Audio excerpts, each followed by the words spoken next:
Eu comecei a militar no PSTU mesmo em 97.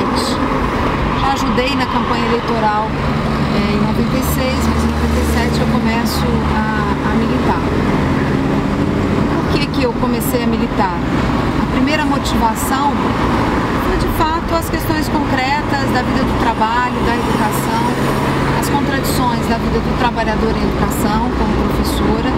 Era um desejo, eu queria ser professora da rede pública e sempre desenvolver a concepção de que os trabalhadores em educação da rede pública devem permanecer ali, estudar e ter um salário decente, porque não é uma necessidade individual, mas uma necessidade da classe trabalhadora que tem escolas de qualidade para os seus filhos. E a outra contradição é a convivência com os estudantes da rede pública. A situação absolutamente precária que os jovens da periferia vivem, que se reflete dentro das escolas, foram os dois elementos que me fizeram ir para o PSTU. Eu comecei a militar e eu encontrei no PSTU um grupo de pessoas que lutavam contra os governos naquele momento. Depois que me aproximei, estudando, conhecendo a teoria do partido, fui ganha para a discussão do socialismo, para a teoria da necessidade de transformar a sociedade capitalista numa sociedade socialista. E hoje eu estou cada vez mais convicta disso. O capitalismo não é capaz de responder às necessidades da classe trabalhadora como um todo. O capitalismo se alimenta pela miséria da ampla maioria da população. Nenhum espaço, nenhum momento que nós temos condição de chegar até a classe trabalhadora para apresentar o nosso programa, para discutir e apontar as contradições do sistema que nós vivemos, pode ser desperdiçado. Os trabalhadores ouvem a eleição, os trabalhadores votam. E nós não vamos para as eleições dizendo para eles que vamos resolver os problemas deles através do voto. Mas nós sim utilizamos o espaço das eleições para apontar as contradições desse sistema. Nós dissemos para os trabalhadores que só é possível avançar nas suas condições de vida.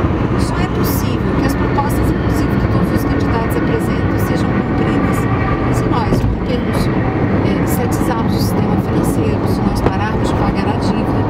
Todas essas medidas são medidas que são medidas transitórias para que a gente possa, de fato, construir um Estado socialista e que só serão possíveis diante do processo eleitoral. Jamais serão realizadas através de um processo de eleições. A eleição para o parlamento, bom, o parlamento é possível que a gente eleja alguém, mesmo dentro desse sistema, porque ele tem brechas, ele tem contradições que geram brechas. E caso isso aconteça, ter um cargo no parlamento é útil aos revolucionários se servir para organizar e dar espaço e voz para a luta da classe trabalhadora. Se não for para isso, também não serve para nada. Mas nós acreditamos com esse espírito que nós participamos das eleições.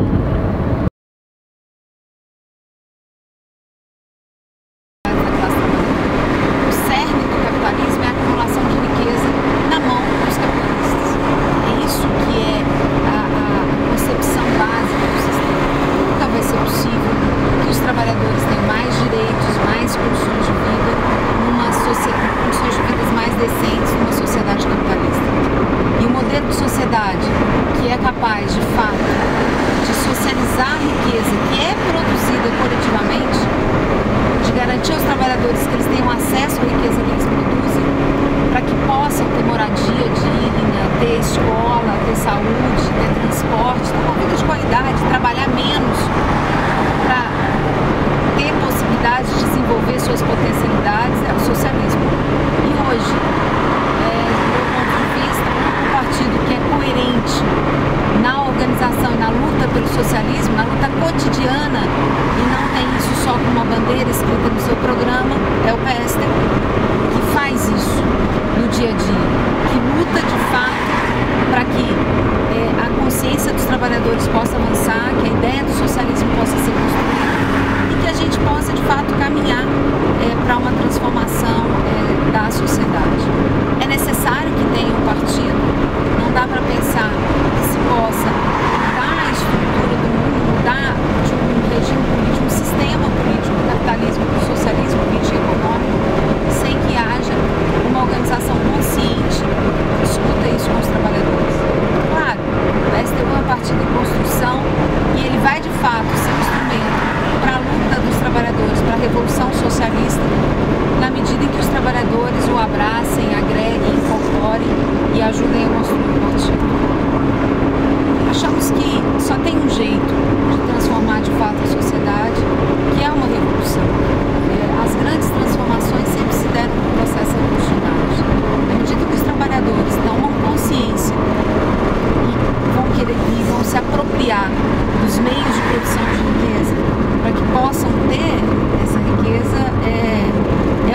valiosa na medida em que a massa de trabalhadores participe dela, na medida em que os trabalhadores estejam organizados para que a tomada do poder não se dê por pequenos grupos, mas se dê de fato pelo